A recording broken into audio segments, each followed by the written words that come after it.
As the leader of the Booner Path, I lead from the front. All right, boys. Lock in. It's our core foundation, man. Grit. I'm fired up.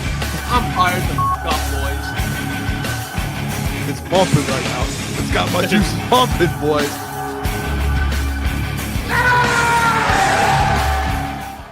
All right, post-game show. We're live. We're here, Boone. Lions lose 27-24. Caleb, hop on, brother. Come on now. Brutal. Like that was, I don't even know what to say. I'm kind of speechless, to be honest. That was pathetic. At the end of the day, that was probably one of the worst games of football I've seen, because it was like offensively, defensively, special teams. I don't know how many returns, penalties that the Vikings had. Penalties. Offensive line sucked. There was a million injuries. It felt like every single offensive lineman at some point today went down. Panay Sewell went down at one point. You lost your interior guards, essentially. You were in there with two interior guards. Taylor Decker goes out of the game. Nothing went right for the Lions. No, not one. I don't think there was one thing besides Jameson Williams getting like a touchdown that he got loose. He got loose at the end. I needed that. Yeah, we all did, but I don't think anything. Honestly, I don't think anything went right for this team besides JMO. I don't know about you. I don't know about you boys, but I feel like that game felt 10 times worse than the Packers game. For the fact that I don't know what your guys' you're opinion. A 10-point favorite. You're a 10-point favorite. You're at home. You're coming off a bye week where you've played how many games? 7+ games already up to that point. So you know what your offensive success is and what doesn't work. You come off a bye week where you're healed up, you're rested up. Dan Campbell's usually great off byes and losses, and you just get thumped. Like it felt like that game was 24-10. Like that was not a 3-score game in my opinion. The fact at the end of the day, though, the fact that like they played this bad, and I know we don't want to take many positives out because this game was so bad, but just the fact that they only lost by 3 and you had a chance down the stretch to even be in this game, you shouldn't, like any other football team in the NFL is probably losing this game by two scores. That's how I look at this. And there were so many bad parts about this. You think about how bad the defense was, how bad offensively and the offensive line was, and all the injuries, how bad your special teams was. You gave up a million yards on special teams. Not one thing went good, like not one. Mm-hmm. And you only lost by 3. You had a chance to get a stop on the last play of the game. Go ahead, Caleb. No, I was just going to say, the most frustrating part is, this is off a bye week, a divisional game that you have an extra week to prepare against essentially a rookie quarterback at home. They did nothing well today. Nothing. All phases of the game, the offensive line was bad. They didn't stop the run on defense. Jared Goff didn't look great. They got, banged up, injuries, a couple injuries. This was just a nightmare game for the Detroit Lions, and a game you would have liked to win since it was a divisional game. Yeah. And I don't know, to your point, Booner, as far as like being negative, like I'm not even really mad about the loss. It sucks. But the things that showed up as far as like how weak the offensive line looked, my concern is just like season long, is that going to be a problem in the games that are like the Minnesota Vikings are a very physical team. You know what I mean? And when you play the Chiefs, very physical team. The Buccaneers, they normally are dealing with a lot of injuries. You were able to contain them, but even then the offensive line in that game didn't look great. So I don't think it's concerning like, oh, well, that game sucked. It did. But my concern long-term with it is this offensive line, it needs some juice. We talked about it pregame. Like they should go on the trade block and find some depth on the offensive line because for sure, Packers, Vikings, the 2 losses outside of the Chiefs, but the losses we were like, damn, the lines look really bad. Why? Because Jared Goff couldn't get in a rhythm. It sucks too, and a lot of people in here, and I'll say this, like Full Slate Farms already put in there, he put fire Dave Fit. I see someone else, Fire Morgan. People are going to go at the coordinators because obviously every single phase of the game was so bad, so it's easy to do that. Yeah, you could be like play calling. You could talk about Dave Fitt. You could talk about Kelvin Shepard. Like the guy, this is my opinion. Like the guys on the field have to make plays. Like you're in position to make plays on special teams, and you're just missing tackles in the open field. You're missing tackles on special teams. Like Dave Fitt can only, like he's one of the best special teams coordinators in the NFL. He can only put you in the positions to be successful. If you don't want to make those plays, like that's on you. Mm-hmm. And they need to find guys that want to go in there and make those plays. And then like offensively, offensive line wise, you can blame John Morton all you want. This was like deja vu, in my opinion, to the Packers game, where the Packers game offensively, you couldn't get anything going. It wasn't because John Morton was bad play calling. There were moments, it wasn't because Jared Goff was playing bad. What was it? It was the offensive line gave zero time to Jared Goff. gave nothing, no holes the run for game. Jahmyr Gibbs and David Montgomery. It felt like it was a mirror today, like of that game. Like your offensive line, and you couldn't make the excuse like they were beat up. Tate Ratledge goes out. Christian Mahogany gets carted off. Taylor Decker goes out of the game. You have 3 offensive linemen who essentially did not start the game in there for you. You still have to find a way to win those games. Like you have the talent to do it. And you did see towards the end, like Amon-Ra, J-Mo, you saw those guys make plays at the end, like step up and Jared Goff kind of step in there and make those plays. But you can't have a full game where it's like you can't run the ball at all. No, you can't. And I don't care like if it's Tristan Colon in there. I don't care who's in there. Like, if you're going to step in, if you're going to be on this roster, this is the problem that I have sometimes with the depth. It's like, if you're on this team, like, you're expected to go in and keep this thing up. Obviously, it's not going to be the top pace, 5 offensive line in the NFL, but you have to step in and you have to win a football game. And you have to go in, like, you know who does a really good job doing that? Is Dan Skipper. Like, he steps in and he does enough to help you win a game. It's not an those absolute interior liability. guys, Yodi today and Tristan Colon, whoever stepped in, you can't have that. Like, you can't. And if you had your full offensive line, I bet you they win this game. But even though it was ugly, the other guy who has to step it up too is Graham. Graham was brutal today, especially like anything up the middle. Like there was a couple of times where Graham just looked lost, and I know that he's not Penei Sewell, and I wouldn't even put him on Taylor Decker's level, but you can't be at the center position just a liability like that with Jared Goff. When you're in a divisional game, man, like these divisional games matter. Yeah. Especially, thank God the Packers lost today to the bum-ass Panthers. Yeah, but like you could have been so you could have been ahead. Yeah, North. no, I'm with you. Guess who else is tied right now with you in the NFC North? The Green Bay Packers, and guess who else? Oh. The Chicago Bears. The Bears are too. The Bears had the exact same record as the Detroit Lions. Oh no, we're not tied with the Packers. The Packers have to tie. But Bears are right there. The Bears are 5-3. You're 5-3, and I don't know what the Packers are 4-2-1 or something. Yeah. So it is ridiculous at the end of the day that you're a 10-point favorite. Yeah. If you're a 10-point favorite, I've talked about this all the time with this Lions team. Like you're a Super Bowl contending teams don't have what is it? What's the word I'm looking for? They don't have games where you know what I mean? They win the games they're supposed to. What are those games called? Give me? No. Trap game? Trap game. There's no such thing as a trap game if you're a Super Bowl favorite. You win those games. Yeah. Right now, that's where a little worrisome. Mm-hmm. Where you go into a game at home, a 10-point favorite, and you got dominated from start to finish. It wasn't even like you just, it was a close game. You played well. They played well. You got dominated from the jump. It's from 1 o'clock when the ball kicked off until whatever it was, 4:15. Yeah. You got dominated. I mean, one thing too, hats off to Brian Flores because he ate Johnny Mo for breakfast today. He did. The Vikings defense, I know. The Vikings defense was, the Lions couldn't do anything offensively. And a lot of that was because of little injuries to the offensive line. The offensive line as a whole, even when they were healthy, didn't play that great. But, Brian Flores just beat Johnny Mo today in that matchup. But, get him out the booth. Brian Flores, the Lions have done well against Brian Flores these past couple of years which is like, I don't know, but tough game. Tough on both sides of the ball. Yeah, and you know what? They're just hold on.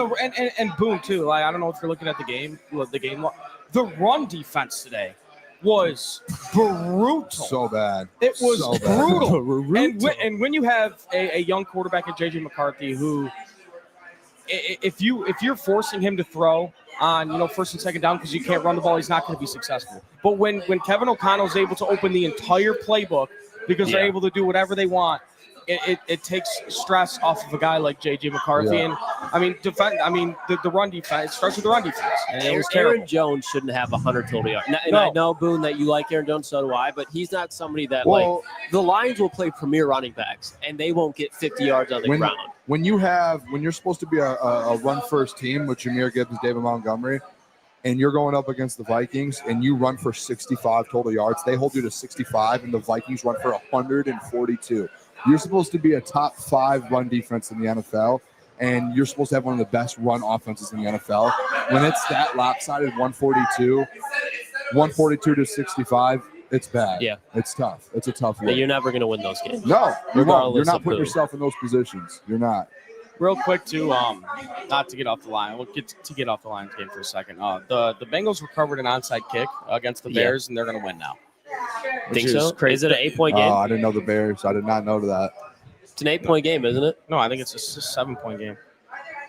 They got to go score still, though. Yeah, but Lucian said we need Kirby back. Kirby would be a nice piece to have back. Full Slave Farm said the Booner path is dead. Yeah, Booner path right now is we're in a spot. You're alive still. You're alive. We're alive, but it's in a spot for sure where you're sitting there going, what's happening? Yeah, you got your back against the wall, but I was trying to give some options. Who do the Lions? What's their upcoming schedule like after this? Let's look. So after this, you'd hope Dan Campbell after loss, record phenomenal. Coming up, you got Washington, which I'm okay with that. I think Washington, especially, that's a get-right game for the offense. Jane Daniels back and healthy now. And you can get that monkey off your back from last year as far as Commanders bounce you off. You're this should be a game. Court, you're on the road. You got to move your foot. You're motivation. You should be able to go into Washington and handle business. Then you have Philly. They're not playing their best ball in the Giants. So you got the NFC East coming up. The Lions over the next 3 games should go 2-1 over Washington and New York. Hopefully they can go into Philly and cause a mess too and go 3-0. Lions, they're not out of it, Boone, but to your point, not ideal. But again, the Lions last year were 15-2 with a very, very weak schedule. They're going to get battle tested more than they did last year. They lost a divisional game. Tough. That happens in the NFL. You got to respond and just go on a little bit of a run here, and you'll be perfectly fine because we saw the Packers. We see the Bears right now in the second half. There's not a team in the NFC North that is up to the Lions' status, in my opinion. Tucker Kraft, big injury. That's huge for that offense in Green Bay. So I like the Lions as far as winning the NFC North, so I don't think it's time to even hit that panic. But not saying you were, Boom, but I'm sure there's people overreacting, saying those things right now. Yeah, I mean, I'm not at the point where I want to overreact either. Like, we just saw the Packers lose to the Bengals Panthers. scored, by the way. 42-41. Yeah, the Bears are about to lose. I mean, the Detroit Lions, they're a great football team, and you just read the upcoming schedule there. It's going to be it's a tough road, but I mean, coming off a loss, there's no better team than Dan Campbell and the Detroit Lions. So they have to get back on track, and there's a lot of things to figure out because just all phases of the game today, they did not play well at all. What do you guys think? I'm sorry. No, dude, that game I was like tweeting something out for people. I just wanted to make sure. I gotta change this. Now, what from that game do you guys think? Like, what's your Klotz? You alluded to it a little bit. Both of you guys did. Is his depth in the on the offensive line? But what else from that game did you see where you're like, all right, at the trade deadline, this really, really needs to be addressed? I think a lot of people are going to say secondary, but I just think we've seen the Lions with a solid quarterback room with Carlton Davis, and last year tear around him when he was an absolute liability. Like, we've seen that. It's just got to be trenches. Like, even, bro, the way that the interior of the defensive line looked, when you're playing Philadelphia, when you're playing these teams in the playoffs, like the Rams, if you play the Packers with Josh Jacobs, they're going to look at that film, and they're going to be like, oh, let's do that. What did the Kansas City Chiefs do? They didn't run for 100 yards, but at the line of scrimmage, like Kareem Hunt, he was doing his thing. Isaiah Pacheco, he was doing his thing. So they just, in the interior of that defensive line, get a bigger body. Like, I know that Tyreek, he's going to be somebody, but DJ Reader and Ali McNeil, like, having them off the field, and then who do they have? 78, Lacey. Like, to have him on the field, and then you're still giving up those runs, that's an issue. Address that. Don't go and try to get Quinnen Williams, but go get somebody in Cleveland and Jacksonville and one of these teams that aren't going to make the playoffs. Go get some depth on the defensive line, because I know you're a great run defense, but make it even better if you just gave up 100 yards against the Minnesota fucking Vikings, who have a bad offensive line that's banged up. After today, well, I guess you have to figure out what happened with Mahogany. Him getting carted off is not a good look. That's a problem. You have to figure out what's going on with Taylor Decker. I know there's only been 4 or 5 offensive tackles that have been moved at the deadline since 2002. So it's not like positive that you can add a tackle, but I think you have to be the 5th. Like, if you're Brett Holmes and the Detroit Lions, you have to go out there after seeing today's performance. Even when Taylor was out there, that offensive line in general, you gotta go in there and you gotta go get someone in the trade deadline. Yeah, you can't just sit on your hands. Go ahead, Caleb. You can't, and you got to Taylor Decker's got to get healthy. I mean, he has to get healthy, and you said it a couple times, Boone. Like, if you just have him sit for 3 or 4 weeks, they should have done that 2 weeks ago. Before they had Taylor Decker come back before the bye week, and he was beaten up, and you could tell. Like, there was plays he's getting up slow. You should have just sat him that week. You should have sat him, obviously, the bye week. He gets off today. and then set him next week versus the Commanders and get him back fully healthy versus the Philadelphia Eagles. Now, obviously, we don't know what his injury is and what's going on and where they're at. But at the end of the day, I hate seeing this. J.J. McCarthy getting the player of the game from With Tom Brady, bro. They're goobing. 2 Michigan quarterbacks. He threw for 143 yards today, bro. Yeah, And 2 touchdowns and 3 total It touchdowns. felt like he threw for 300. Yeah, and he had 3 total touchdowns, which hurts you, you know. Mm-hmm. But yeah, I think number one priority, offensive line. It has to be. And then honestly, get a tackle and a guard. If Mahogany's down, you have to get another interior guard. Yeah, You can't, because you can't sit back. And you know what? This is because Yode's not Yode's not going to cut it, bro. I'll tell you this with Brad. The thing with Brad, this is going to be it has to be his most active trade deadline that he's had since he's been the Detroit Lions GM. It has to be. You have to make sure this team's good to go because today wasn't a good look. And then and I know. Listen, these guys are really good. Dan and Brad, they're good at going to the media and being like, "We're confident in what we have." Or that are we though? Like realistically, Lions fans, you guys all watch this game. We watch the same game. How confident are we all actually? As far as winning a Super Bowl, yeah. I mean, after seeing today's game, again, this is coming from me, who said that the Rams are going to walk out of the NFC. I think. Realistically, the Lions are still a top 3 team in the NFC. Yeah. But then, okay, it's like stack them up. If the Rams have a strength outside of Matthew Stafford in that passing game, what is it? It's their defensive line. If you go to the Philadelphia Eagles, if they have a strength outside of Jalen Hurts and the tush push, what is it? Their defensive line. So that's where it does. It's like I think the Lions can go and they can be a 13. Well, they can't be 13-win team locked now. They're probably going to be like a 12-win team, 11-win team. But they're going to beat the teams that they have the matchup wise. But if they don't address that offensive line, Mahogany's out. That's where I'm like, I love the Lions, man. I do. They're my favorite team. We were fans of them when they were going 4-12 and 3-13. And Matt Patricia was their head coach. Great defensive coordinator now for the Buckeyes. But we have been through it as Lions fans. You're like, I love the Lions. But I'm going to be real if I'm like, look, they just don't match up against other powerhouses in the NFC right now. You're not winning a Super Bowl with an offensive line today. Yeah, correct. And I'll tell you what, the offensive line before all those injuries happened. You know, before the interior guys went down, before Mahogany and Tate went down and Taylor went down, you're not winning a Super Bowl with how they were playing then. Because the offense has not been as bad as it was today. It's been pretty good. But if you look back at that Kansas City game, offense wasn't great. If you look at that Tampa Bay game, that offense wasn't great. Bye week, hopefully adjust. Come out after the bye week, offense isn't great. And this is a team that the Lions defense is good, but it's not like a defensive strength team. And then again, like this offense is all about running the football so they can control the game.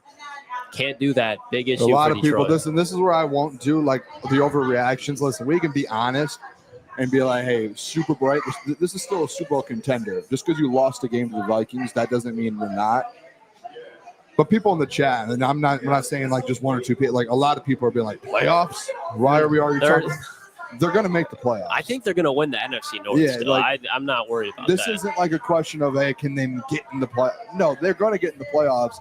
It comes down to, is this a Super Bowl winning team? And right now, it's from what you saw today, it's not. They're not. They have pieces. Yeah. But you got to put this thing together because all 3 phases. If you play like this in the playoffs, you will get bounced in the first round. I agree with that. Because I think there's a difference in between like contenders and like, no, that team's gonna win the Super Bowl. Like if you look at the Kansas City Chiefs right now, you look at them and be like, that team's gonna win the Super Bowl. Yeah. Lions are like contenders. You can say the Bills are contenders if you want to. You know what I mean? Like I think it's a broad term. Yeah. But Lions right now, Super Bowl winners, no, they don't look like it. Yeah, when the Lions, I mean, they have all the talent in the world and obviously one of the best coaching staffs in the NFL. When they put it all together, they are the best team in the NFL, in my opinion. But when they play like that, I mean, their lows are very, very, very low like that. But their highs are the best in the NFL. Yeah. Boone, you said it. You play like this in a playoff game, you're going to lose 10 times out of 10. You play like this against a better team. You play like this against the Philadelphia Eagles, you're going to lose by 3 scores. Listen. If you play half as bad as this, you're losing in the playoffs. Like this wasn't a performance where it was like, no, it was every single part of the game was bad. Offense, defense, special, everything. I think it was an embarrassing performance for someone for a team that's supposed to be a Super Bowl contender. It is embarrassing. I'll say I put a poll in the chat. before I hop down here, just see where fans are at. Like, should fans panic? I think it's like 50-50 right now, or it was close to. I think after a bye week, looking like that on offense, I know they scored late. I think that's concerning. I don't know why, and all the injuries I think piled into that. It's a little concerning, I think, especially from like a perspective for Johnny Mo. Not saying I'm writing Johnny Mo off already, because they've had up and down performances, but they got to figure this shit out though, man. You can't struggle to run the ball against a team who's like 20th in the league in rushing defense. And I know it's the divisional game, but Jameer had 25 yards. And you can't give 140 yards of rushing up if you're a top 5 rushing defense in the NFL. And expect to even again, this is where people they're talking about is this team going to make the playoff? Like they played this bad. Like I'm going to keep saying this and putting it into a little bit of a perspective. They played this bad and only lost by 3 points. They were 1 third down stop away from going down and tying and getting the chance to tie the game. As bad as they played. You see what I'm saying? Like, so a playoff team, come on. Like, what are we doing here? I just don't know how after a bye week you look that they look that unprepared. I know they scored late, but they look so coming off a bye week, man. That's like the time where good coaching staffs they take advantage. And I know the Vikings just played. But I think that's surprising to me the most, probably, is that they looked most unprepared. Like, you know you're playing the Vikings. You got to see the Vikings play. Everyone's rested, and the injuries suck. I mean, it sucks. They had a bunch of injuries today. Yeah. But, dude, it just looked like the Vikings on the road wanted that way more. Like, they just played much harder than the Lions. They were more physical. They had answers to more of the questions. They had answers to the test. And I know, when you look at the final score, you see 3 points. They did score late. They tried to rally. But, that game, dude, watching it from start to finish, that was if it wasn't brutal. For that J-Mo deep bomb, they look. Yeah, that whole. They almost game. Were stuck at 17 points, bro. Or 20. They just got to 20 late in the game. But they were as bad as it was. They're a third down stop away from getting the ball back to. What were they on third down today? They wanted to improve that.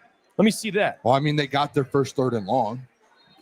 You know what? That's okay. We'll take that. They did get their first. They were. Let me check. I'll check right now. They were 5 of 17 on third down, dude. That's brutal. That's insane. The Vikings on third 4 down. of 12, which is you can manageable. They're at 30% conversion rate. The Lions were under 30% converting third downs.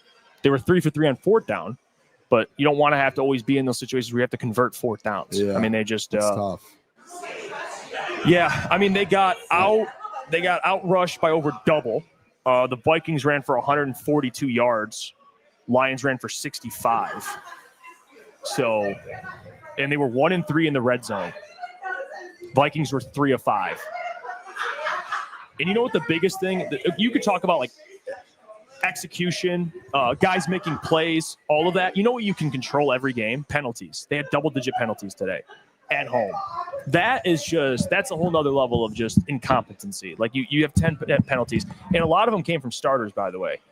So that is another. They just shot themselves in the foot repeatedly. They were outplayed by a team that wanted it way more than they did, and that's an embarrassing loss. There's nothing else to describe it but that. That's an embarrassing loss, and it's a humbling loss for sure. I think they're gonna make the playoffs, but if we're talking we're measuring this team against their Super Bowl contender, that ain't looking like a Super Bowl contender, man.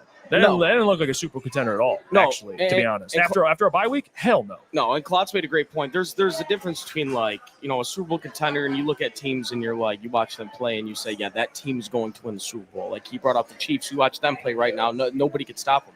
There's points. When the Lions play, when they put it all together, you look at that team and say, I don't know a team that's going to beat the Lions.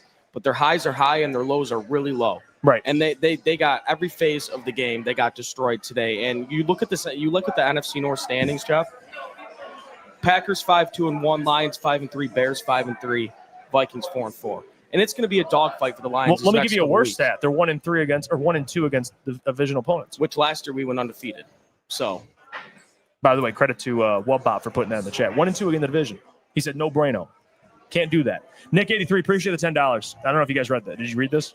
No. Appreciate the $10. Says, you come out of a bye week like that, you really think Morton can win? Haha. No. Yeah. Just one sec. He said he's too predictable. Stop making excuses. You have weapons, and he has no idea through 8 games how to use them. What's the text? What did he say? What did Booner say? Boone's going to play some clips here for us. Yeah, we're ready. Which one do you want to play? All right. This is he's playing DC on the loss.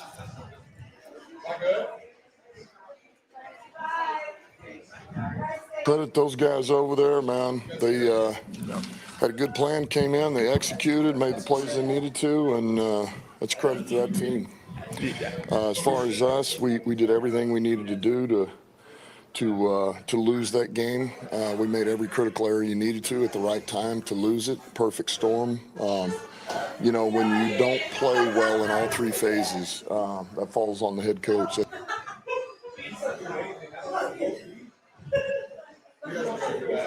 We're back. Are we back? Yeah. All right. Well, listen. I think Dan Campbell, in moments like that, I think Dan's very good in adversity. Obviously, you don't question that too much, but you don't want to be in adversity for him to handle it. I think that's probably most ideal. You don't want to be in adversity to have to handle it. You'd rather just stay out of adversity. Yeah. So this is a tough. As much as I love Dan, and he's going to be super professional about it and say, "Hey, man, credit to them. They were a better team today. This is how we're, we were just not good. We didn't execute on all 3 phases. Mm-hmm. I can already. I didn't hear the clip, but I don't know if I'm accurate on that. Probably saying something along those lines. You weren't ready to play today. You were unprepared, and it's an indictment on your coaching staff. I think this is a very good coaching staff, at least so far this season. Johnny Moe's been honestly up and down. Calvin's been more consistent. I'm actually willing to give Calvin more of a leash because he's shown last week one of the greatest defensive performances we've seen. This is now before the bye week, terrible offensive performance. Bye week, terrible offensive performance. Like Johnny Moe and Dan Campbell, by the way, I'm not letting him he's not excused from anything. Yep. Because like I said during the watch party, everyone tells me, Jeff, this offense is going to be fine. It's Dan's offense. Ben is, Ben was It was really Dan's offense. John Moe will be fine. And then when they struggle, it's all on Johnny Moe. No, you're not going to do that, dude. It's on Dan, too, because we're going to be consistent here. I'm not even going to get into the Ben Johnson stuff. They scored 40-something points today. I'm not going to get into that. I'm not even going to say nothing about it, okay? I'm not. And you guys are probably going to say, well, he's a Bears fan. He should be mentioned. I'm not going to say nothing, all right? And I'm not a Bears fan, so you should suck it. But Johnny Moe, dude, it's been bad. I mean, this is bad. You have all these weapons, and you're bad. Well, no, John. It hasn't been bad. It's been they're like I said, their lows are low offensively, but their highs are really, really high. I would not say Johnny Moe has been bad. Okay, the last 2 games, it's been bad. You're 5 of 17 on third down. That's bad. Yeah, the third downs have to be figured out, and that's something I think that they will get tuned up. The third and longs, at least. And, breaking news. What's the breaking news? Bad breaking news. Dan Campbell says that left guard Christian Mahogany is going to be out for a long time with a knee injury. Yeah, he's probably seasoned. It So- sounds like season. I mean, no. There it is, right there. So he said So I see here a quote from Nolan said a long time quote. Colton put out a while. So whether you want to interpret it a long time or a while, he's going to be out. Probably not. He didn't say season, but I'm sure they're going to get tested. And a long time is probably a pretty serious knee injury. Here it is right here. Here it is right here. If you are Brad Holmes, you cannot just you have to go get a guard at the deadline. You have to get a tackle and a guard. That's what I'm saying. Like what I said earlier. You can't just say Yodi. You can't just say we're No, you have to. Listen. You can't do this. So Nolan asked to clarify if it's season ending, and Campbell says maybe not that long. So it's probably hopefully not a season-ending injury. Still a long time though. That's not good. I just think, like I said earlier, with some of these injuries, when you're talking about left tackle with Taylor Decker, and you're talking about a guard now, left guard, that whole left side of the ball, that's Jared Goff's blind spot, right? Like you have to make sure that's good to go. This has to be the trade deadline is in 2 days. This has to be the most active trade deadline that Brad Holmes has ever had here in Detroit. And I'm not just talking like, hey, let's throw a couple like practice squad players. Well, no, you have to go out and get a legit left guard, and you have to get yourself a left tackle. And I'm not saying a starting caliber for both, but you have to get someone you're confident that can fill in and step in. And then you have to figure out some depth on the defensive line on the other side of the ball. And then your last priority should be corner. But this is what I've been talking about all week. Offensive line. You have to get depth. Because as soon as one thing goes bad today, you lose, Christian Mahogany, you lose Tate Ratledge, you lose Taylor Decker. Now you have no depth. You don't win a football game because of it. Mm-hmm. And your offense looks terrible because of it. I mean, this can't be one. I think if Brad Holmes doesn't go out in a couple days and make this team better and fill the holes that they have, I think fans have a right to be pissed off. Yeah, because that's you're the playing. listen. This is the problem I have. No, but I guess I shouldn't say a problem. Like I dislike the man, but this is the one thing I question with Brad Holmes. And people might say, well, "How dare you question him?" There's one thing. Okay, we see he can draft. We see he can acquire talent through free agency. We see he knows how to structure contracts, even though that's not technically his, but he plays a part in that. He excels in a lot of areas. Trades, it's probably not his strong suit. But you know what? The biggest question to me is for Brad is now that you have a team that we believe can win a Super Bowl legitimately, they have a Super Bowl roster. We haven't seen him operate under these type of circumstances, like Howie, like Les, these guys, Brett Veach, that know when to go all in. And I'm not saying trade away every single pick, but these GMs kind of know, like, okay, this is a Super Bowl roster. Howie Roseman's made like 4 trades this year already. Like, they're trying. Yep. And, they won a Super Bowl, but he's trying to figure things out. They need a corner. He gets Jair. I don't know if that's a great trade, but he's trying to acquire talent. Brad's never been that way. He's more passive, which, again, whether you disagree or agree with that, this is the deadline where I think Brad's got to look at this team and go, listen, we have guys under contract that we might not be able to re-sign. We have young guys in their prime. It's time to make moves, okay? It's time to trade away picks, okay? Not saying completely fuck them picks like Les Snead, but go give out. And I know that there was reported actually that they called about Trey. Be aggressive. Get a Trey. Go get a good guard. Go get good players. Because I'm telling you right now, man, you blinked or missed your window. It's how it goes in the NFL. I'm not saying they have all the talent to be good, but I'm talking your best chance to win. It's when Sam Laporte is under contract while you still have him. Brian's under contract while you still have him. Jameer, etc. You have all these guys in there. Taylor Decker's not getting any younger. Same thing, So time to figure it out, man. Time to be a little aggressive. Yeah. And I still think they're a good team, but if you stand pat at this deadline, I will be extremely disappointed, and so should fans. Yeah, and I think a lot of what you're going to hear if Brad Holmes doesn't make a move is, well, we knew it was going to happen. This is not how Brad Holmes operates. Why not? Howie Roseman, that's how he operates, and they won a Super Bowl last year. Let's need Super Bowl. Brad Veach, Super Bowl. Exactly. Like you can keep your picks. You can develop young talent, but you can go at the trade deadline and fill needs, not with practice squad players, with legitimate players that are going to fill holes on your football team. You can do that. We haven't seen it from Brad Holmes yet. I mean, I feel like I have to say it every time I say stuff like this about Brad Holmes. He's one of the best in the business, but there's just that one thing about him that he doesn't go out and fill the holes that he doesn't go out. Yeah, he doesn't go out and fill the needs for this team at the trade deadline when they really need it, and he really needs to in a couple days here. Yeah, you got to be aggressive. I expect guys. I mean, this trade deadline, you should be relatively busy, man. I mean, if they're not, I think it's just very disappointing. Yeah, I agree. And again, I think there's a balance. I'm not saying trade away every first-round pick the next 5 years, but dude, like you have all these picks. I do think as a GM though, where if you're going to start, obviously, like you're going to start signing big deals to some of your major pieces, right? Like these building pieces. I do think there's a world where it's like you can't have both to where you're not all in, but you're also all in on contracts. You know what I mean? You have to pick. Like if you're all in paying all these guys massive contracts, when trade deadlines come around and you're trying to win Super Bowls, like you're spending that much money in this 4 or 5 year span, you have to go all in. You don't have the luxury of just being like, let's just sit back and wait. Let's just sit back and wait. You don't, and I do understand if you're saying that you want to like have long-term success and you want to make sure you do have draft picks so you can, draft and replace some of these guys. But if you're signing these guys, you don't need to replace them. You're signing your big pieces and you're spending money. Yeah. Go out and get pieces in the trade deadline to kind of. Well, you have guys under contract too right now. Like you don't need to replace Sam Laporte. You got 2 years left with him. Like just utilize his prompt. You got him under contract. Don't wait till I look at it like this, man. And maybe I'm not saying that Brad has to think how I think. I'm just talking to you from a fan. This is how I think, fellas. All right. If I believe in sports, you play to win a Super Bowl. Yep. I don't want to be good for 10 years and just coast and lose in the divisional round, make an NFC Championship game, lose in the divisional round. I want to win the fucking Super Bowl. That's what it's all about. You want to win a Super Bowl.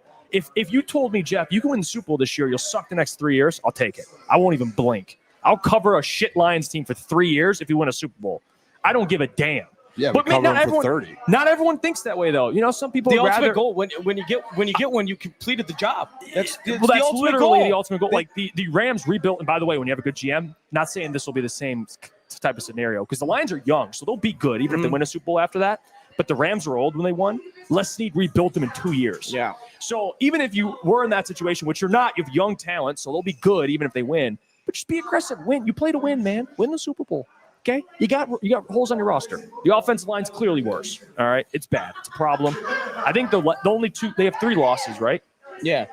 Three losses? Packers, Vikings, Chiefs. And Chiefs, gotcha. And 2 of them, Jared was pressured over what, like 40, 50% of the time. So it's like it's clearly a recipe, man. Your offensive line stinks. Jared stinks. Offense stinks.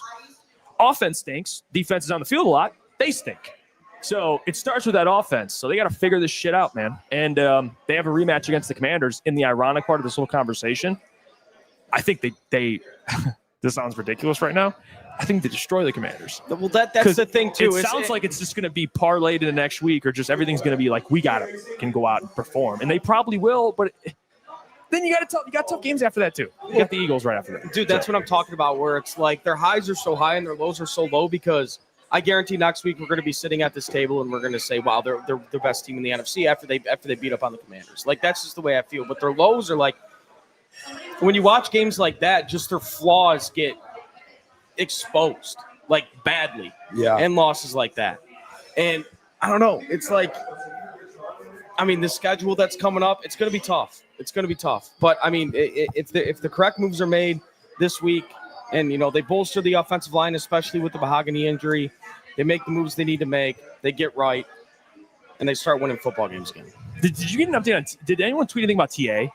It was a back. I haven't seen That's a anything weird with one. That's Terry, a yeah. vague injury. I think back. I don't know. Did he play the end of the game? I think he did, right? Oh, did he? He might have got back out there. I might be but completely he was off on that. questionable. He was questionable to return with a back. They had a couple guys banged up but played. Panay. Felt like there's just constant. Yeah, Panay injuries. went down and returned. Shoulder, Taylor felt went down like- and returned. Tate went down and returned. Amik went down and returned. Amon-Ra cramps. Yeah. And you know what, Taron, too, about the injury. defense? The injuries suck. Your playmakers on defense did not make plays. Hutch didn't make any plays today. Brian Branch didn't make any plays today. Aleem McNeil didn't make any plays. Jack was the only one who made a play. Yeah, He had a sack and 10 tackles. Jack Campbell had a That good was it. game. But like you need these guys. You need your pillars on your defense to go out and make plays, and they didn't today. Aleem was relatively quiet. The run defense was terrible. It was Like, awful. So bad. That's on Aleem and The Tyleek. interior, yeah. You know what I'm saying? They were bad. The interior was terrible And today. by the way, did we even mention this show? The Vikings O-line, one of the worst in the league. Yeah. Then they got Darisaw back. That's but big. still, but still, overall as a unit, individually, Darisaw is excellent. They've been maybe without Darisaw, but still one of the worst O-lines in the entire league. We just had Tyler Fornes on. He covers the Vikings. He joined our show on Thursday, and he was like, "Dude, this O-line has been bad." It's the first time he's been on our show 3 or 4 times now for Vikings games. Least confident he's ever It sounded. was the first time he picked the Vikings to lose, and he was like, don't think it's going to be a good game. And they just dominated Dominated us. Yeah. the Lions D line. That's what I think. So that's what I think is so disappointing about this game is, again, like, there was not one positive out It doesn't of make this game. sense. It actually doesn't make any sense. There was not one positive thing to take out of this game and be like, yep, that's good. Especially like when you're heading into the trade deadline. This might be a bad thought. People might not like this. People actually might like this. Might have been a blessing in disguise. What? Might have been a blessing in disguise. This to happen 2 days before the trade deadline. No, because I think this could have been think something that happened in a month and Brad never made moves. And then you're sitting here like, this isn't good. If there's a single positive, not that you'd ever accept this loss. No one, you're not saying But that. you see what I'm saying? But if there is a single positive, it's that this team got a fucking wake up call before the deadline. 2 days I will before agree the with that. trade deadline. I don't know because I think That's a fact. Well, no, because your flaws that the things that were not good in this game, we knew that going into this game, and so No, did they Brad didn't Holmes. because 2 days ago Dan said that they're good to Probably go. gonna be quiet, He said yeah. we're probably going to be quiet. We're good to go. They were never going to go. Yeah, they made a call for Troy Hendrickson. Okay, they were never going to go out in most likely 80% I bet you it was 80% chance they weren't going to go out and get an offensive lineman and they were going to roll with what they had. Today, guess what? Blessing in disguise. You have to go get out an offensive lineman. You have to figure out left tackle. You have to figure out left guard now going forward. Unless Brad looks at Yodi and goes, Which is We're good. Jeff. "We're good with Yodi." I think there's a chance that fucking happens too. Yeah, no, And Brad. People in the chat are like, "Dude, Brad's not making a move." Hell no. That's like, this fan base. I feel bad.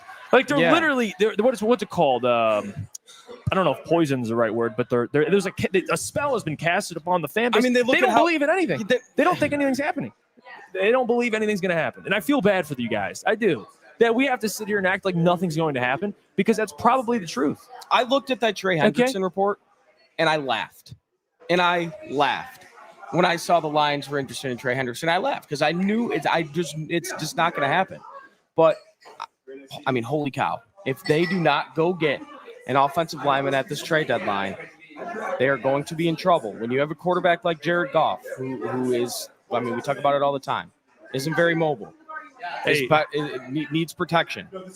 You need to go get an offensive lineman, especially. Nate V just said Stockholm syndrome. That's what it is. You're seasoned. It's like you're programmed to think that Brad's not going to make a move when you desperately need a move because he hasn't made one of any significance during the deadlines in the last handful of years. The only one he's done is like Zadarius Smith. Zadarius Smith's the one that he's done. And I actually think, like earlier today, Jeff, you said like, you're like, or no, it might have been Klotz. It was Klotz. Klotz was like, he basically was saying like, if you need something, Brad's never shown that he would do it. He did actually, when Hutch went down, he did go out and get the best edge that was available at the trade deadline. That was the best edge that he said he tried. He called for Max Crosby. He called for Trey Hendrickson. He called for Myles Garrett at the trade deadline last year. Like, these are all reports that came out. He ended up getting the best available edge last year at the trade deadline. So, listen, he can do it. But I do think that there's a world where it's like you at some point, this Detroit Lions team, as good as you might feel about the roster and in-house they might feel about guys, you do have to make a push for a Super Bowl at some point. You brought that up earlier this week. Like, in one of these years, there's got to be a year to where you do go all in and you do go, hey, we can win the Super Bowl. We need to upgrade in positions. And I think, again, with the blessing in disguise with this game is I think that was shown today very, very much so. It's like offensive line, as good as they have been at times this year, you need to make sure you have depth because you don't have depth. What happened to Miles Frazier, by the way? He's supposed to come back in the next couple of weeks, but man, they missed that dude. I don't even know if he's good or not. But I think from what I've heard, that they miss him for depth reasons. I don't know if he was supposed to be somewhat involved this year. But yeah, you're spot on. But that's my thought process. You're spot on with that. And then I know people don't want to hear, hey, a loss is a blessing in disguise, but it's a wake up call. It's a wake up call for Brad to be like, hey, maybe, and Dan too, because like, yeah, as much as you do want to be like, we have everyone in house, we're good to go. You do have to be realistic at the end of the day. And there has been times where these guys have been like, they've cut players, they've traded players, like they have made those moves, but they are, this front office is one of those front offices that waits to the end because they want to believe in the guys they have in place. You know what's a really good point? Which is a blessing and it's not at the same time. About this O-line, which I didn't even think about. Nate V just said in the chat, we need to call Frank and see if he's willing to come back, which is funny. He's not going to do that. But you know what's funny about this? I saw a lot of people talking about a lot of media members tweeted out the Lions, and you saw it watching the game. They didn't have a single answer for any of these blitzes by the Vikings. No. Guess who calls those? Graham Glasgow. Well, so they didn't have a single answer for anything. Yeah, that was something last year I talked about. Frank was just on top of all Frank that did shit, an interview last year, and they talked about with Frank his pre-snap stuff, calling plays out and what he does. And Frank, they said he's the best. He was the best in the league. He would be in the building at 5 a.m. with Jared Goff, and they'd be going like game weeks, like going over blitz package, like all of that, like, you know what I mean? All the audibles, pre-snap stuff, watching film. Obviously, I'm not saying Graham doesn't do that, but Frank was one of the best in the league at it. Now Jared's having to do a lot of that. Graham's probably doing some of it, but there's levels. Well, that's the reason they went with Graham over Tate is because he's got the experience, or at least there's for sure levels to it. There's definitely levels to it. I know someone just put, can we get an entire offensive line at the deadline? Yeah, that's I don't know. I think this was a Tuesday. It's going to be very interesting. And this tomorrow's show, we'll be talking about the deadline and the game.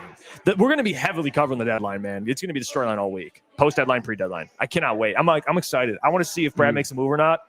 It's going to be the whole fucking talk of tomorrow. And then Tuesday. What is it, like 4 p.m. on Tuesday? It's like 4 on Tuesday. Oh, my gosh. I'm going to be sweating out the next 48 hours. Listen, it's going to be insane. I want to be shocked if you get back today, if everyone gets home from the game, you have people leaving Ford Field and they pull in their driveway and there's a trade done. I'm going to be shocked if you wake up tomorrow morning, 6 a.m. We got to be on our P's and Q's because you got to stay ready. Something's going to happen. Cancel all your plans the next 2 days. Over under 1.5 trades from Brad Holmes. Over, but one of them is going to be very meaningless. It's going to be like that. I actually like that with Caleb. Yeah, over, but one of them's like a P squad guy. Yeah, like a safety. like something. like a backup corner that no one knows. But That's I will say all interesting, this stuff I've said about, I think he's going to get something done. I do too. I think whether it's call me delusional. Yeah, I mean whether believe it. it's a lineman, which is a need, or if it's an edge rusher or someone like that, I think Brad Holmes is going to make this going to make this team better at the trade deadline, some way or another. Because I mean, I did just think about it a little bit. I know I gave you some shit when you said this was a wake up call because I didn't like it at first when you said it, but I think you're right. I think you watched what happened out there and said, shit, this team's not winning a Super Bowl. They need some help. So I think he's going to kind of do what he did similar last year. Yeah. Go get a guy like a caliber of Zadarius Smith who's going to help your football team win. And I don't know. We'll see. This is going to be a crazy 24, 48 hours. David just said bring Zeitler back. Imagine. They could Go get big Zeitler. He's on a I don't think he's been very good this year. Yeah, that's because he's on the Titans. Okay, that's true. If you put Yeah, him he's on playing this next to Detroit two Lions, Caleb's, man. you I mean, put what do him you think next he's to going to do? Penei Sewell. Good. You should do good. you throw him next to Penei Sewell. I wonder if there's a world where you bring him in and move Tate over, or you move because he's a right guard. I'd be like, hey, Tate. Yeah, but you're like, I Scoot the know. hell over, man. Maybe Kevin- Zeitler's probably better at adapting to that. Probably. I don't know. Who He's a brought right that guard. up in the chat? Because I love that, and I we need to screenshot that because if that shit happens, we got to give that guy credit I forget. because I love that. I don't know who brought it up. Shit. But I mean, Zeitler's a vet. He could say, "Fuck no, please don't trade me." Like I just want to be here and. But I don't know. I'll It's tell you what, got to the be most- someone. The most commented comment. Oh, David said it. Shout out to David, man. The most commented comment today has been fire John Moran. Okay. Well, I'm not. Listen. I'm not You're not doing firing. it either. You're not firing. I'm You're not on firing that. John Moore. I think it's Can ridiculous. we say John Moran's been bad the last couple weeks? Yes. I think it's ridiculous. He's been bad. He's been bad. But you can't fire him midseason. What are you gonna do? Give play calling duties to who? But like the whole thing too is like David Shaw. I mean, I love David Shaw. He But would- what he are would you be gonna next- do, he would be man? next. But the whole thing, the offensive line has been so inconsistent, so it's hard to go through your playbook when you're not dominating the line of scrimmage like you've had the past couple That's years. why I think Like the the- people need to take a step back. You know and why it realize feels like because that. the offense looks human. These past 2 years, it looks like they're from another world. Well, even with like the games that the offensive line looked like they did the last couple of years, the offense was better than when Ben Johnson was here. They scored 52 You know what I'm fucking saying? points. Like the games that the offensive line actually looks like the Detroit Lions offensive line, the offense has played better. They than weren't we've even ever good against seen. the Browns, and they It's- scored 32 And points. this was like after the Packers game when people were going at John. Yes, there were moments where you're like, why that call? But honestly, like after the Packers game, what did I tell you the next week? I said, let it settle. It's the offensive line. Like the reason they couldn't get the run game but that going was and bad Jared too. couldn't Johnny throw, Moe was bad. He was bad, but it it's was, both. but It was it's both. offensive line. Like a lot of people were mad at certain play calls, but it was like, hey, that probably was the right play call if the offensive line gives Jared Goff time, and they just weren't. They were getting blown up. And then the next couple of weeks, about 3 or 4 weeks straight, what happened? The offensive line locked in, they got blocks, and that offense looked better than it has any time we've seen over the last 3 or 4 years. And now we're back to the offensive line, one being beat up, but two, they can't move. I mean, this is the third week. The offense has been bad. Yeah, and it's because the offensive line. It's you got this offensive line. I think we're going to argue. has I to think get the that problem together. is we're going to argue if it's one thing. I don't think it's one thing. No, it's not one thing. It's That's where you have to offensive- understand. I'm not saying it's just It's this. offensive line. It's Johnny Morton. This offense starts with the offensive line. That's where like 80% of the issues it starts from the offensive line, and then from there it's like, okay, if the offensive lines weren't John Morton, do you have any play calls that can beat a blitz? Like, have you ever had that in your life? You know what I'm saying? Wait, so screenplays. You have to that be able never to worked. have that, and you have to be able to have plays where you can beat a blitz, and they can't. So it's like if your offensive line is going to struggle, you have to have packages to be able to withstand Yeah, like these that. screen passes. And they I'm going to go don't. crazy. Yeah, and they I just can't- don't have I it. can't. My blood pressure cannot handle any more screen passes, man. I can't do it. I can't see another fucking screen pass. I don't know how the chat feels. I can't see could another one. tell you how the chat feels. They don't like it. I don't Just want as to much see. as we don't like it. ever want to see another screen pass ever again. Yeah. But can I Just take it out of the playbook. But like you just said, like Throw it in the garbage. this almost leaves like I don't want to say like Johnny Moe in like a helpless spot, but like if the offensive line's not going to pick up the blitz, like you got to get the ball out quick, But you have and to, the screen passes aren't working. again, you have to have a package for blitz. Like that was something That's probably what it is. Their and package- it's their only package is screen trash. passes, and then their screen passes don't work. So like John Morton, like screen passes and with blitzes haven't worked all year. let's get back to the drawing boards and let's figure this So a out. lot of it too is It's insanity. the at run that game point. hasn't been nearly as good as it's been the past couple of years, and your whole offense is predicated on the run game. Like outside of Jahmyr Gibbs' big game last week, they really haven't had a big rushing day, if I'm not mistaken. Like today was nothing. I think they probably had 50 yards rushing. I mean, last week obviously Jahmyr Gibbs had 180 something yards because he had that long run, but like before that, it's like I don't think they had a big rushing day this whole year. I think you said it, to be honest. Like my thoughts on the offense is kind of what you said, Caleb, is like it just seems like the highs are high and the lows are so low. And they got to find somewhere in the middle there. It's like you're going to struggle offensively, but some of these these lows are pretty low. Like you ran for 60 yards between the best backfield duo in the league. Monty had more carries than Gibbs today, by the way. Honestly, I don't blame him. I mean, dude, Monty looked better.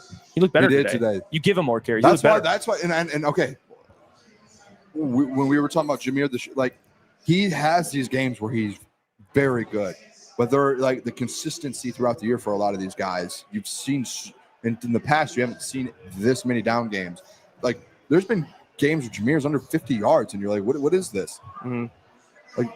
The only guy you can't say that about in this offense is Amon-Ra St. Brown. No, never. That was why I had him as the second MVP on the offense or the offensive player of the year through the first half of the year. Is just because he shows up every time. I mean, the man got hurt and he had a cramp, and every time he got up, he couldn't walk. I guess the perspective I was coming from as MVP is like when Gibbs doesn't play well, look at him. That's what they look like. That's like most. He's got to play give well. him MVP when he's not playing at MVP. But he's the engine. He's the big reason they. Yes, you're just giving it to him because when he plays good, they're good. Like when he plays, he's so important. It was an importance thing. Like when Jahmyr's playing the way he's playing, they're able to win games. It's like if Josh Allen plays bad for half the season and has bad numbers, and they lose every game he plays bad. It's like, hey, we should just give him the MVP. No, but your point is value. His value's there, but you're giving the award I'm not to the arguing today person with you about that. Yeah, we disagree. But You know anyway, what I'm let's just saying? move on from it. But listen, Jahmyr, the more if he's not going to have big games, they're not going to look good. Amon-Ra's consistent. Sam Laporta's been consistent. J-Mo had a good day today, and this still didn't really mean anything. I mean, they had 17 points going into late in the fourth It's quarter. all the run game, man. It's all the run game. It's all the offensive line. The offensive line couldn't get any push up front today. It's all the run game. That's what the offense is predicated on. And I don't know, like the whole like Jahmyr Gibbs thing, like him being a little bit inconsistent this year. I don't know if it's necessarily should be put on one individual. I think it's just the whole run game as a whole. That's the offensive line. That's Demo. Everything we talk about, what does it always go back to? It's always the offensive line. That's my point with this. That's the top. And if Brad, like, you have to get. That's a false start by Harrison. No, they call it timeout. I got Harrison in fantasy. You have to figure this out. You have to make a trade on the offensive line because everything right now goes through that. Everything. That's how this Lions team for the last 3 years offensively was as elite as they were because of the offensive line. Yep. That's it. And if you don't make sure that's good to go, I will guarantee you do not win a Super Bowl. And we're just going to play this whole season. It'll be a wasted season with all the talent that you have.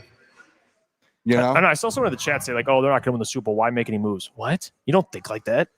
You going to make moves to win the Super Bowl. I get if you're the Titans, like or something. You're like, well, we're out of this thing. Let's just sell. I mean, the Lions are clearly going to be buyers. Yeah, the Browns are going to be buyers. But you get my point. Like they should be buyers. They should be trying to get better. I mean, the Eagles are trying to get better. All these teams are trying to get better. Just how it goes, man. Like you can't not make a move because you just project they're going to lose in the playoffs. You don't think that way. Especially in an NFC, how it looks like the Bucks have all injuries. Eagles suffered some injuries. Like everyone's gonna have injuries. Just gotta go make moves, be aggressive, try and get better. Christian Howell says, "Why haven't we heard from Hank Fraley when our O-line is struggling?" I would love to speak to Hank Fraley this week, like the media. Just get his thoughts on it. Honestly. Should. I just want his evaluation. I mean, last week they had the tight ends coach. They had a couple different positional coaches. They didn't have Hank. They should have. You think Hank's like he's like in practice, like sneaking around, like he doesn't want anyone to, hey Hank. He's like the first one in the building because he like runs off quick. Yeah. No, they should definitely ask him. Request Hank to speak. And I don't even think it's a bad thing because we know Hank's one of the best in the league. I think it's more so like I do think the biggest thing with this line is like you do have young guys and as well as you have injuries. Yeah, that's the problem. So it's not like injuries. Yeah, it's not like with Hank. Like, if you're like, hey, you don't want to talk to the media. This is not Hank Fraley. It's just it's a I young just want to hear his perspective. It's not. I don't want to blame. Sure. I'm not blaming him, but I just want to hear him speak. Yeah, I mean, even outside of the injuries, I mean, I guess the Decker injury in the beginning of the year, but Hank Fraley was presented a pretty difficult task this offseason, kind of rebuilding an offensive line, losing your center, losing your guard, and you have a rookie and a second year guy at your guards, and I mean, he's kind of doing good for what he's had. It's tough. It's tough with this offensive line because I think it's going to get better because it's young. And you have a guy named Penei Sewell on there, and he's pretty damn good. What's his name? Penei Sewell. He's an Iron Man, dude. He is, dude. He's so good. Shout out to Birchie, by the way. He's on TV. Dude, look with at my Dan hands Miller. from This guy's just flexing. grabbing that necklace. Just nervous. Or mine might be the same because I've been doing this all year. I'm not sweating, though. Yeah. You're probably sweating. Yeah. Listen, man. Are you sweating? I will say Clammy that hands, to everyone man. tuning in, this week is going to be a massive week for not only the Detroit Lions, but for Crunch Time Sports. All right, we're going to be dialed into the straight line. I'm so excited. And we got Commanders, man. This is their rematch. That's going to be the just divisional a great round build-up. rematch in Washington. And then the week after, I mean, this might be the most important stretch of football for this Lions team that we've seen in a long time. Yeah, no question. And that's not, I don't think that's an exaggeration. I think that's kind of a fact here because let me see the schedule real quick. What do we have, boys? Commanders, Eagles. Who else after that? Giants, Packers, Cowboys, Rams. Holy fuck. So There's some sleepers on there, man. We're running too. into a gauntlet of a schedule here. Next Sunday at 4:25 is the Commanders, and then Sunday Night Football versus the Eagles. Excuse me, a little hiccup. They play at 1. They play at 1 on Thanksgiving this year. Isn't it usually usually it's noon? like noon. Yeah. Mm. Hopefully we're back here we were here last year for It's my Thanksgiving. birthday that day. Thanksgiving? Yep. Congrats, dude. Thank you. It's been my birthday every week. Wait, actually. is that actually your birthday though? Yes. Okay, so maybe we'll do. If we're here, we'll bring you a cake and everything. Yeah, that'd be cool. No, Really? I hate that shit. Like if I go out to a restaurant, like people like Well, Texas no, Roadhouse? but I'm, oh my god, I would lose my mind. we're if not someone that. had that. I'm talking about like for the show, like we did for Jeff. Oh, I'm expecting a ginormous party, and if it's anything less, I'm gonna be mad. Okay, deal. Yeah, no, we got All you. right. No, I'm kidding. By the way, too, I'm sweating out if this Trevor Lawrence thing. Did you cash out? No, I want to. I've had these bets a lot this year, and I've cashed out. There has to be a way to hedge it. I just can't think of what it It would be. probably be cash out and just put money on Trevor Lawrence. Well, I put money on Travis Etienne, but Cash out. and they're almost at halftime and it's 0-0. So I'm in a bit of a. You know what I need, right? I need the ball to get to like the half-yard line. Quarterback. sneak. Or do what he did against the Chiefs and scramble outside. Yeah, he had 2 touchdowns in one game. Hey, versus the Chiefs. all the Lions fans. Oh my god, Josh Allen. All the Lions fans in the chat have every reason to be upset here. All right, but at the same time, it doesn't mean the Lions are all of a sudden one of the worst teams in the league. They just shit the bed, and they're honestly Happens. They might not be the best team in the NFL, of course. I think that's fair to say after today's performance. But I will say, deadline is an opportunity to get better, man. That they got to do it. They got to execute. We'll be covering here on Crunch Time Sports. So everyone who was able to make it out to DraftKings, it was a great time out here. It was packed. It was a lot of fun. We'll be back. All right, we will be back here probably on Thanksgiving. To be honest with you. Can we just real official predictions for a trade deadline? Lock it in. Yeah, I said over under on the 1.5. I said over, and I'm with Caleb. Two trades. Positions. One of them's probably I'll go defensive end, offensive lineman. I'm gonna go. I'm gonna say they're gonna get an offensive lineman of some sorts. Somebody mentioned it, probably a starter on a bad team. I think they'll do that, and then I think the second one is going to be a PS guy. I can't really name a position. Caleb Czarnik. Safety, What's PS? practice squad. You think they're going to trade for a practice squad? I do. I just Or like like I that said, level of player. Yeah, Okay. I think one's going to be a meaningful move, and I think one's going to be like, well, what? Okay, cool, I guess. That's fair. I think they get a starting caliber offensive line. Yeah, but do you think they do 2 of those? I think this is my prediction. This is going to sound crazy. I think they get a starting caliber offensive lineman, probably in my opinion at guard, interior, and then I think at tackle they get like a kind of a bench guy, maybe right in the middle. Yeah. And then I think I think here they get a defensive lineman, like an edge. I think they get like an edge, and it's not going to be like a Trey Hendrickson. I think it's going to be just like a mid-level guy that gets like 6-7 sacks. I think they get 3 trades. There you go. Is that too optimistic? No, I love it. We'll see. I mean, I'm not saying anything's out of the question here. I appreciate you all. Hit the like button, subscribe, and follow us on social media. All the ads will be in the description and in our channel information. But until tomorrow, I'll be live in the morning. We'll be live at night. Catch you all. Big shout out to DraftKings Sports and Social and Troy for having us out. We'll be back here once again. Peace. Jeff Iafrate, Booner, Caleb Czarnik. Peace.